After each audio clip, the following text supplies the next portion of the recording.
মৌসুমী ফল কাঁঠাল উঠেছে বাজারে। নারায়ণগঞ্জের সবচেয়ে বড় পাইকারি বাজার কালীরবাজার চারারগোপ এলাকায় নৌকাযোগে গাজীপুর কাপাসিয়া থেকে এসেছে কাঁঠালের নৌকা।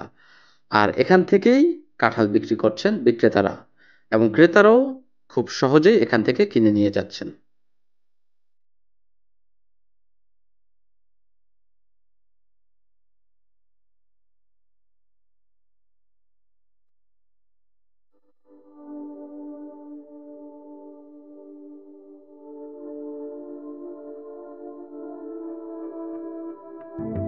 কাঁঠাল এই মৌসুমের আরেকটি সুস্বাদু ফলের নাম। গ্রামে কিংবা শহরে অথবা বাজারে আপনার সঙ্গে এই ফলের দেখা হবেই।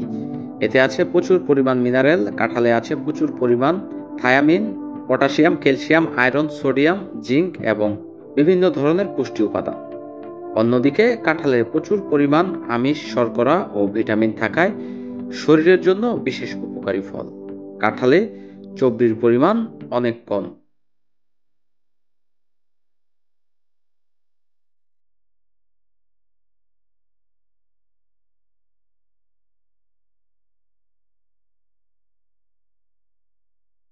এ ফল খাওয়ার কারণে ওজন বৃদ্ধির আশঙ্কা সবচেয়ে কম। এটি উচ্চ রক্তচাপ নিয়ন্ত্রণ করে এবং রাতকানা রোগ প্রতিরোধ হিসেবেও কাজ করে থাকে।